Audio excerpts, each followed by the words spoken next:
Tout de suite, l'info éco avec Lynn Rifaille. Bonjour Lynn.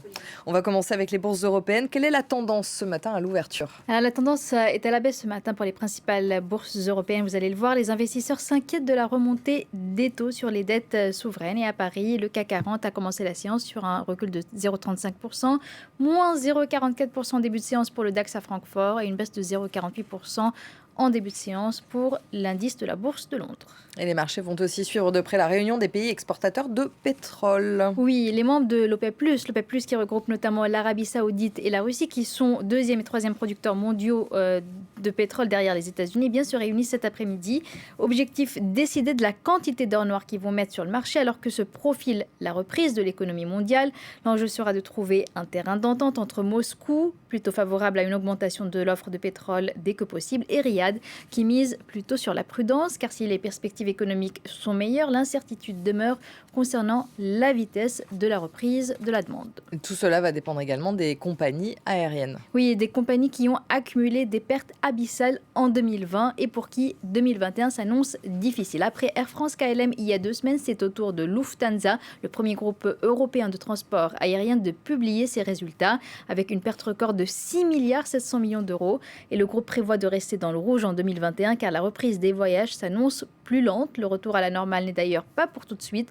Lufthansa prévoit de revenir à 90% de l'offre de 2019 seulement d'ici 2025. Conséquence, jusqu'à 30 000 emplois seraient menacés, mais sans licenciement sec à court terme. Le groupe va aussi se séparer de 150 avions de sa flotte. Et autre conséquence de la pandémie de Covid-19, l'essor du commerce en ligne au détriment des boutiques. Et parmi les grands groupes qui vont fermer des boutiques, on trouve Disney. Au moins 60 enseignes Disney Store vont fermer leurs portes cette année en Amérique du Nord. D'autres fermetures pourraient aussi suivre en Europe, car le numéro 1 mondial du divertissement veut réduire ses points de vente physiques et développer le commerce en ligne. Anan Saïdani nous en dit plus. Et des figurines qui ne trouvent plus preneur ou presque. Disney Store, la filiale de la Walt Disney Company, compte fermer 60 de ses boutiques en Amérique du Nord avant la fin de l'année, soit 20% de ses magasins dans le monde. En 2020, le chiffre de vente des produits dérivés a baissé de 7%, en cause la pandémie de Covid-19 qui a contraint les boutiques à fermer provisoirement. Une pandémie qui a aussi changé le comportement des consommateurs, moins enclins à se rendre en magasin. Disney souhaite désormais s'adapter.